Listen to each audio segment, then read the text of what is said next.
Thank you for listening to the Allender Center podcast. I'm Dr. Dan Allender. And I'm Rachael Clinton Chen. We're fiercely committed to providing hope and healing to a fragmented world. And restoration for the heart. Thank you for joining us. Let's get this conversation started.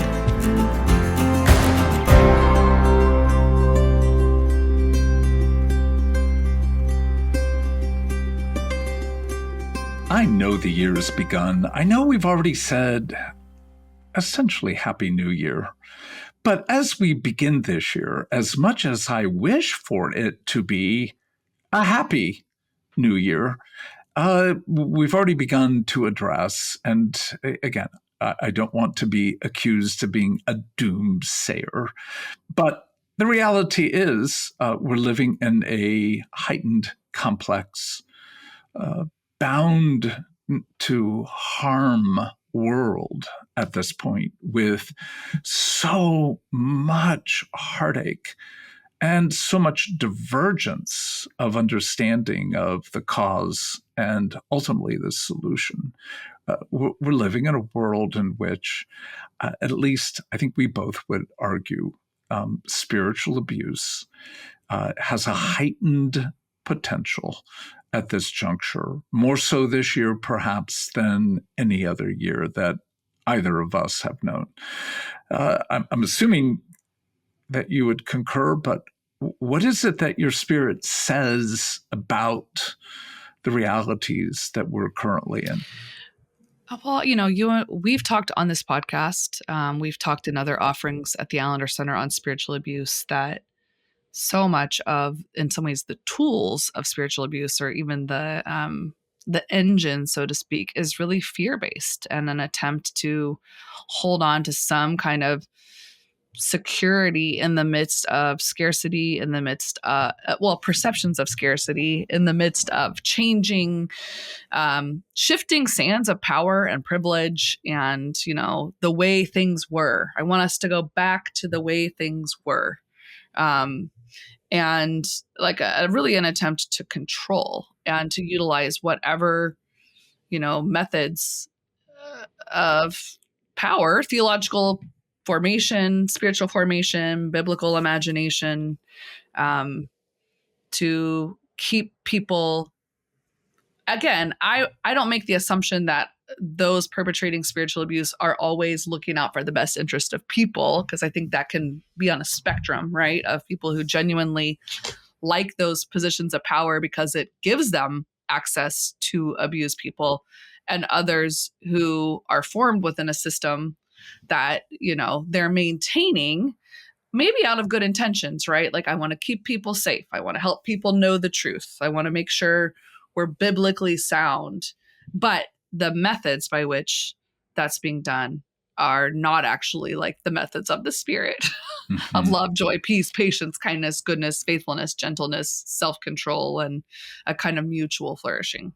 So when you see a lot of chaos, a lot of fear, a lot of trauma, people are going to turn to methods to mitigate that are often going to increase potential for spiritual abuse. Well, let's just go back to the reality that it feels like the center, whatever the center is in a system or in systems, it does not feel like the center will hold. Just even over the holidays into the new year, Becky got sick. And in that, she needed to see a doctor. The only access to our medical care was through a Zoom appointment that lasted a full-fledged 5 minutes. It's beyond my comprehension. Her first available appointment is the second week in March. So the reality that our healthcare system, pick a system. How we deal with immigration, how we deal with wars in Israel and Palestine and Ukraine. And look, every system feels more broken than ever before. is that just an old man talking? Or are we looking at a world that seems to be fraying at the very core? If that is a general sense of, yeah, things are not well, and as we go into a complex year, there's just a sense of we want to hunker down. We want to cocoon. Back to that key word that you brought up. More and more and more, we want something that will promise us security based on control. And that to me is the beginning setup for almost all forms of spiritual abuse.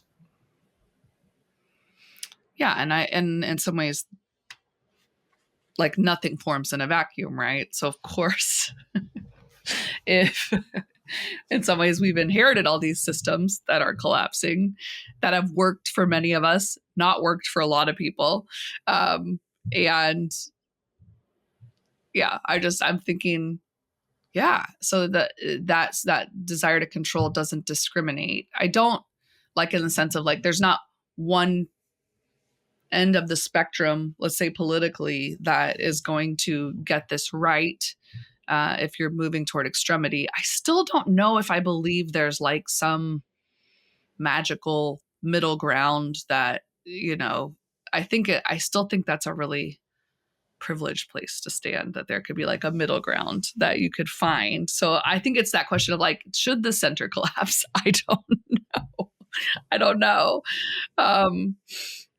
We've talked about this. These are very apocalyptic times in the sense of they are unveiling and revealing and exposing and really demanding that we take a clear-eyed, sober look at the world we're all participants in and often at the mercy of, and yet still have volition and choice. And so, and it makes sense to me in the spiritual world, especially in our context, let's say in the United States, that so much of like, there's just how many more church leaders have to have huge secrets that get exposed where they've been perpetrating not just kind of a overarching spiritual abuse and misuse of power and control, but perpetrating sexual abuse and emotional abuse and physical abuse.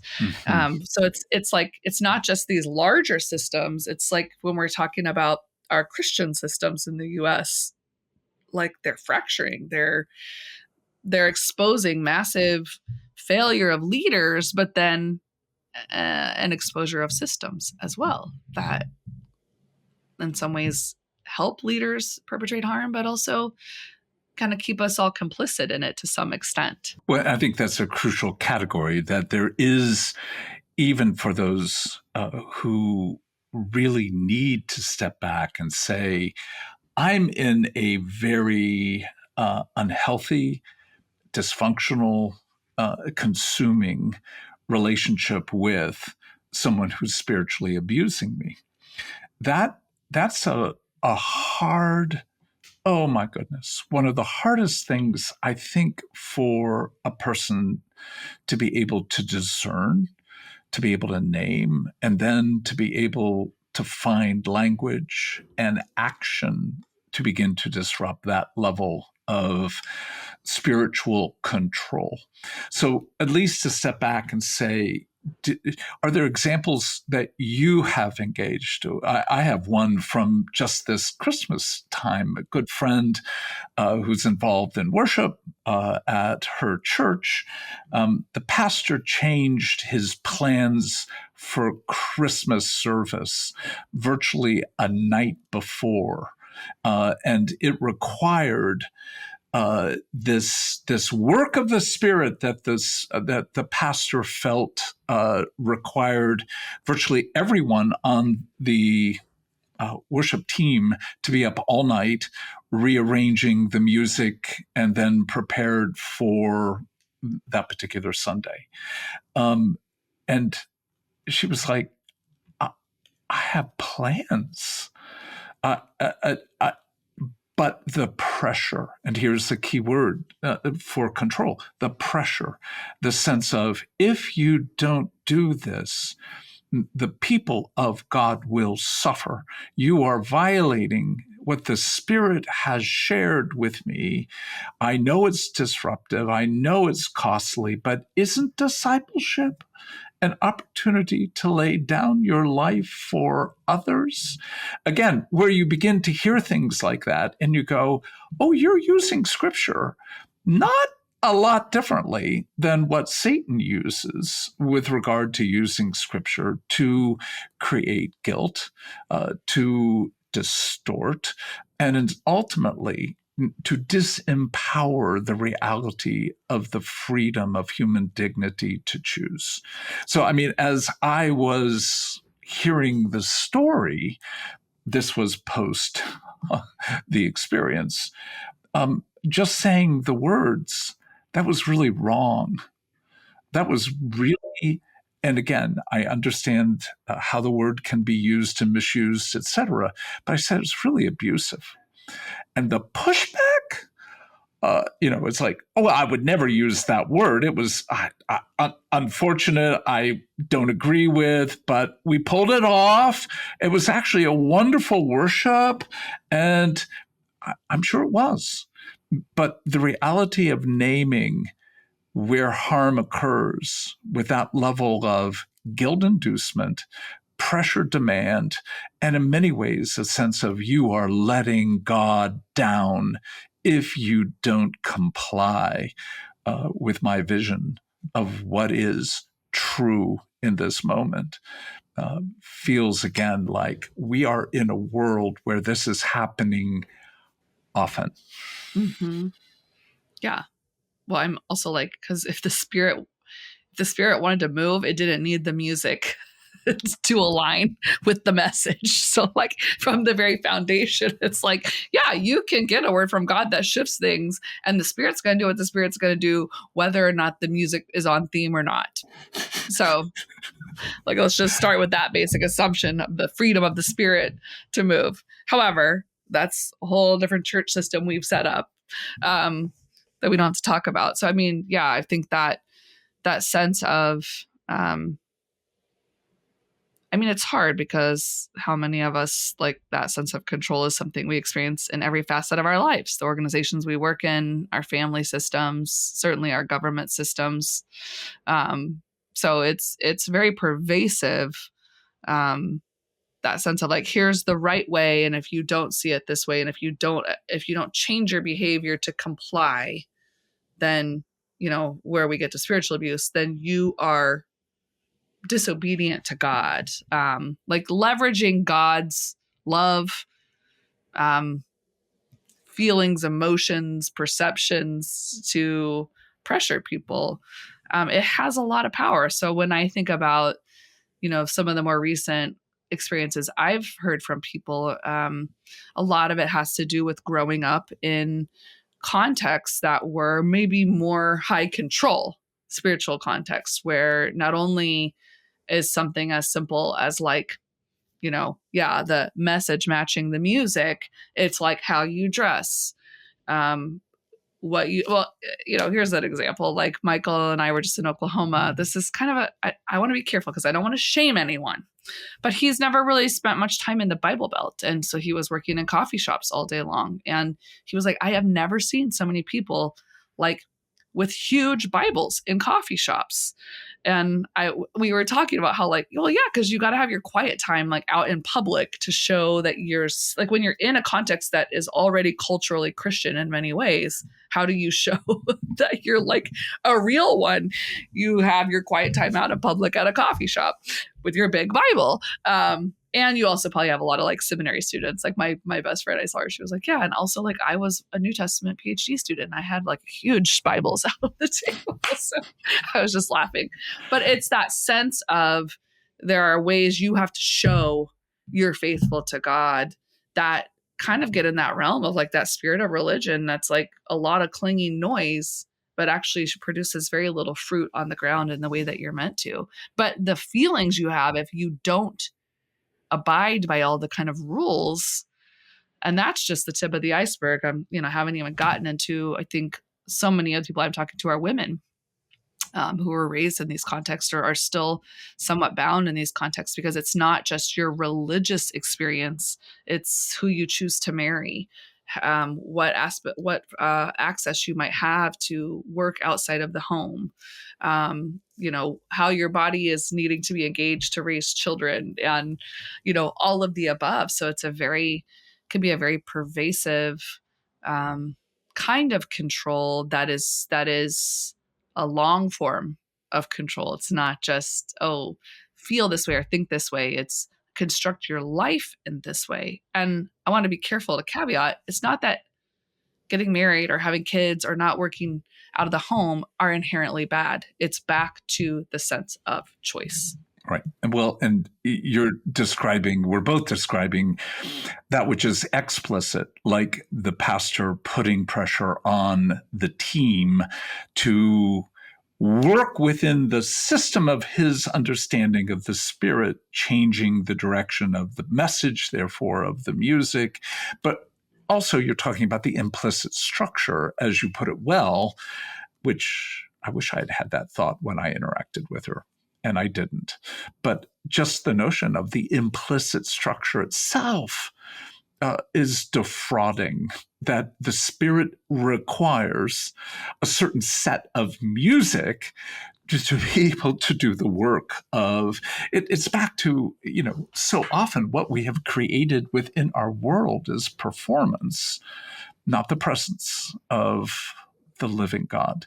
But I would go back to these three words I brought to her, and that is, so much of what you're experiencing is pressure. Can you admit you're under pressure? And she couldn't name the abuse, but she could name the pressure. And then in owning the pressure and the implications of that, she also was able to name there was a threat.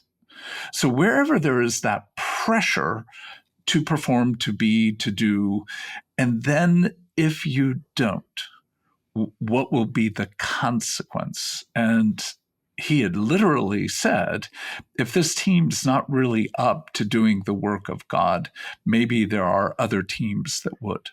So, the implication of don't perform and you're out. And so abandonment, exclusion, shame are the threats. But then what I asked her, what really opened the door to a richer conversation is, you all pulled it off. You did it. You stayed up all night. You were exhausted. You missed certain events, but you pulled it off. How did the team respond? And the answer is, we felt so special. We felt so, and I said the word, privileged. Like, you're really in. You are in.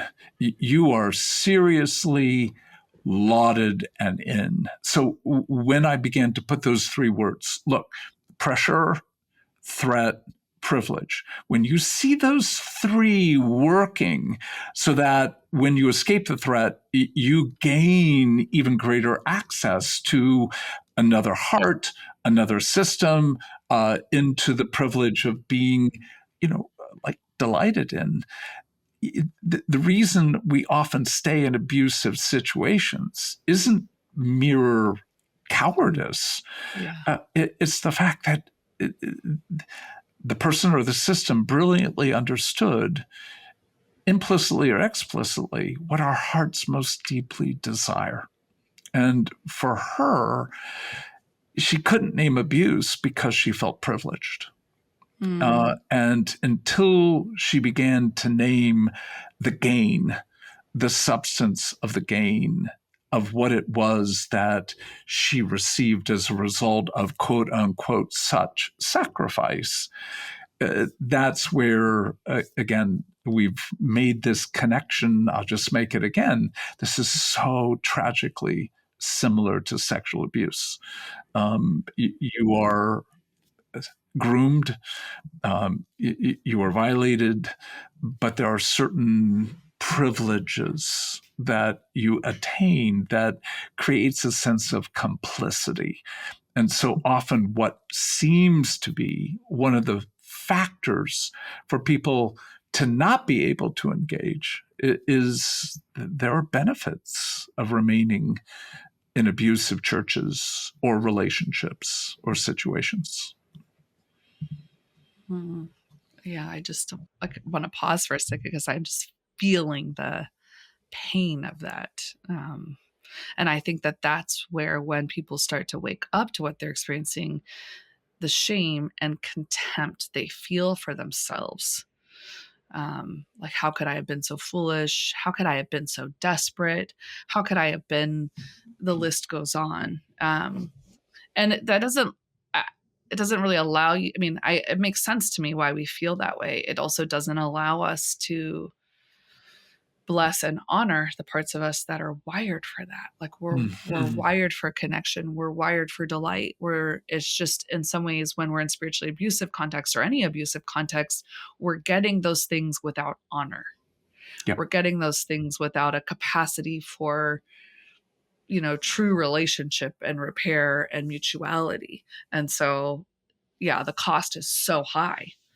But it's part of the brilliance of evil to keep us really bound.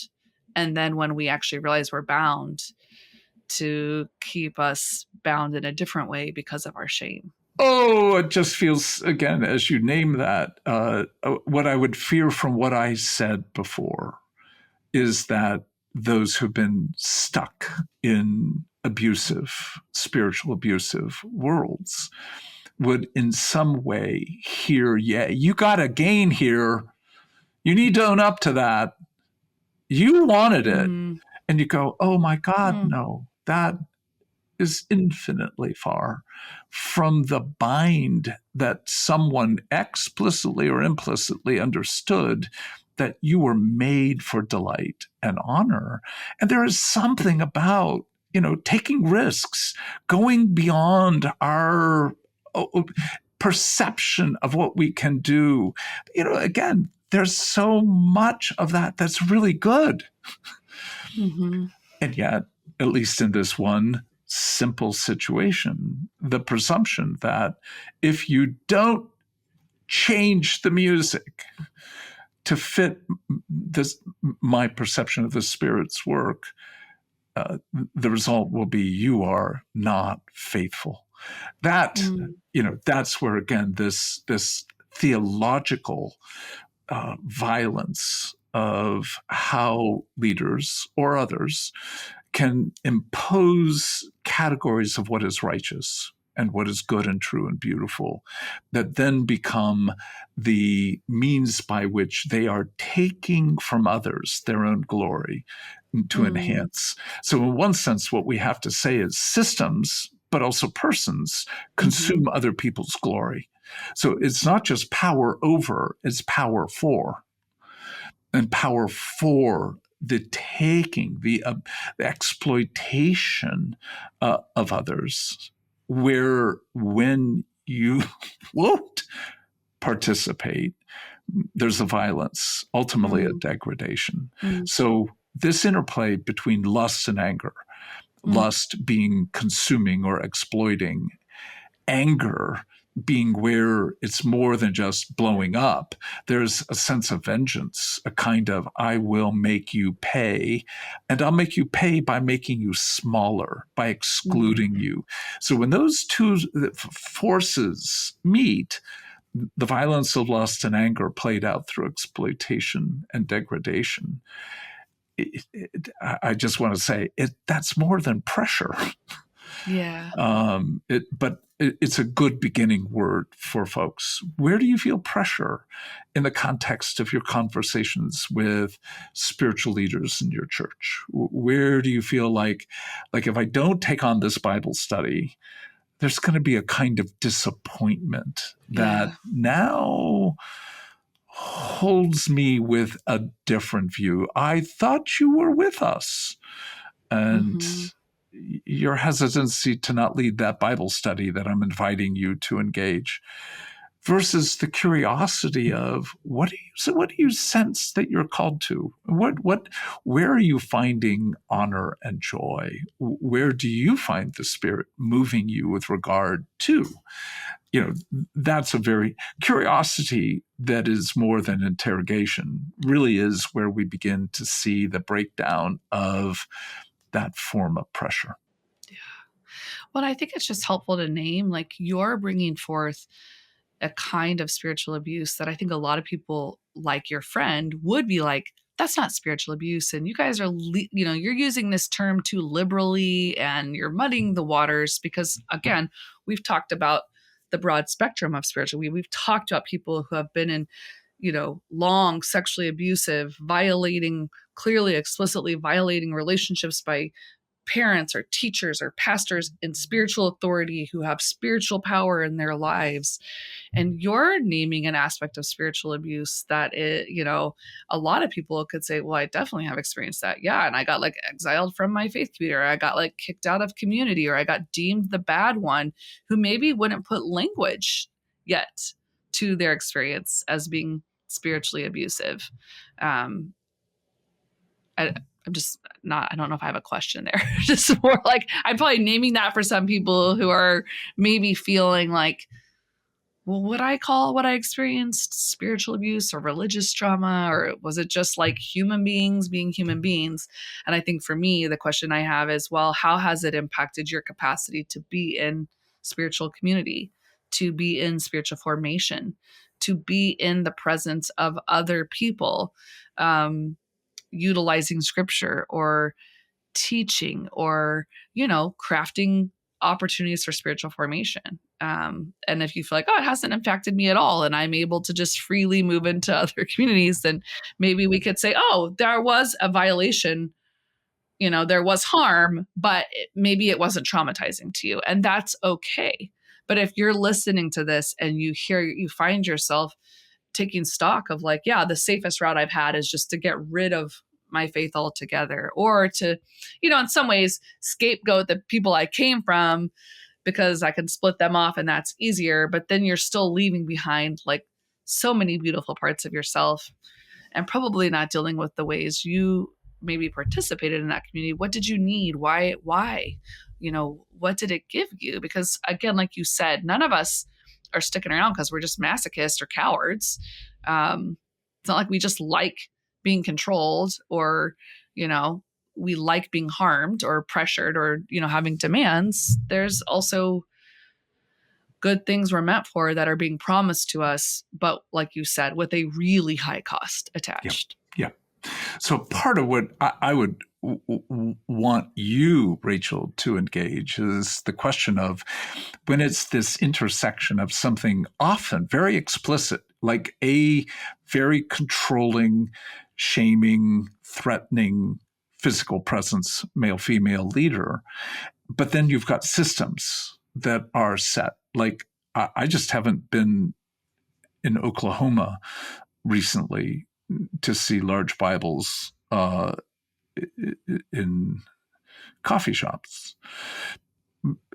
That likely doesn't have a specific explicit person shaping that. It's just the milieu, the water, but also it's a system set up where I don't know if it's good or bad or whatever, but it's indicative of something that, again, when I think about large Bibles, I think about, I'm so great. There are very few things I'm grateful for with regard to my iPhone, other than I've got multiple translations within like this small little package. So when I'm at a coffee shop and I'm looking at scripture, I don't have a big leather Bible that I'm opening and closing. So I'm not saying that's a violation of Matthew 5 when you're in public, don't do X, Y, and Z. But there's a little element of that to underscore. How do you hold the interplay between explicit, implicit, person, face, and systems in terms of how do we begin to even think about the disruption of those faces, but also waters of control. Like, we need deliverance. That's what we need. We need like actual like gospel liberation and deliverance. That's what we need. I mean, I'm just thinking about my own life. It really was through, I don't know how grace comes to all. For me, that came through education and like getting to study. I mean, it came through my calling in some ways, like being called to biblical studies and a Master of Divinity and being invited to ask better questions and then find more questions and be in a community that valued curiosity, but also said, hey, like you're human, you get to be human. And like, you don't have to give up Jesus. Like if you like, you can still love Jesus. You can still try to figure out how to follow Jesus with other human beings. So, but I think for me, it would have been too overwhelming in some ways it was helpful to understand the system I was in. I felt it. I was in a very patriarchal context. I mean, even my professors were telling me, don't go to, this seminary because you won't be treated the same way as men. You won't get the same education. You won't have access to the same classes. So, thankfully I had people in my midst who were opening doors for me to hold on to parts of myself that actually were very precious to me.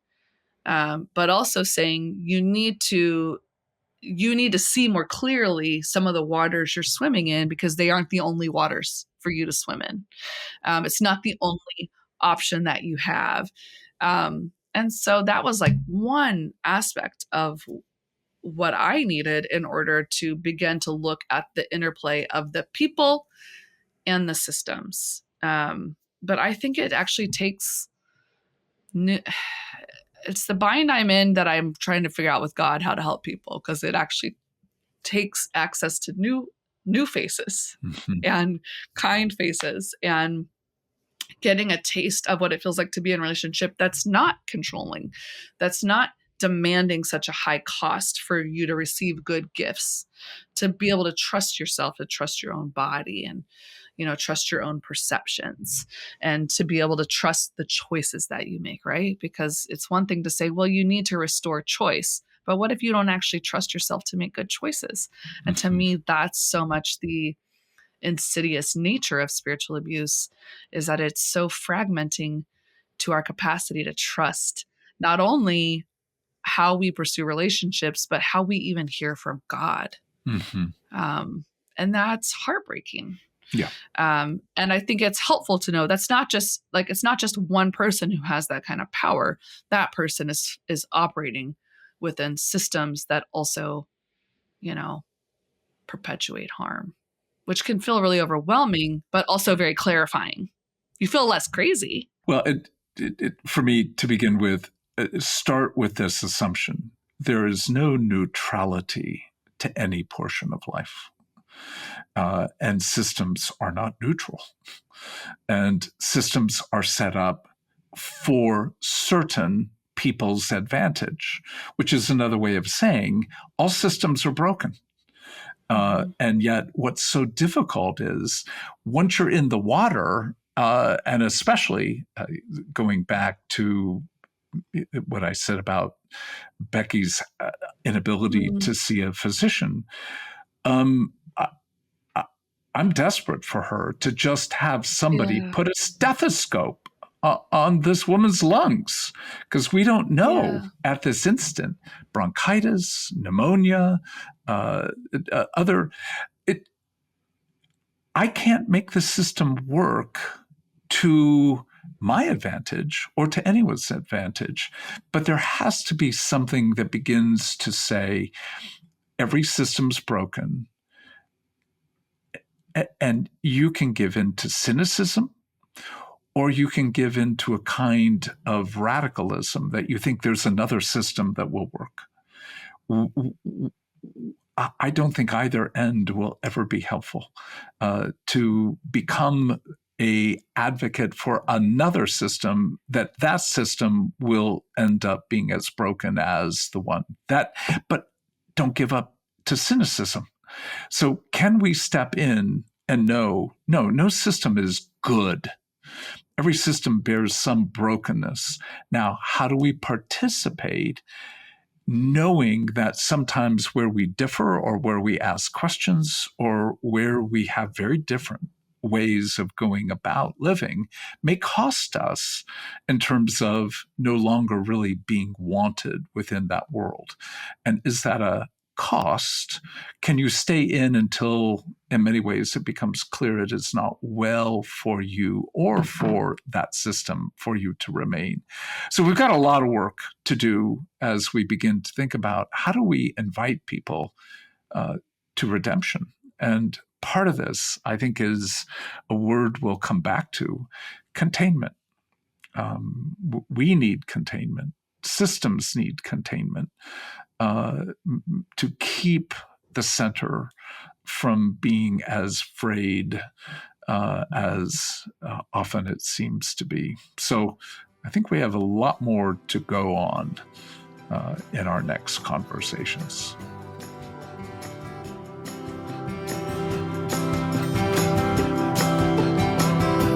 The Allender Center podcast is produced by the Seattle School of Theology and Psychology.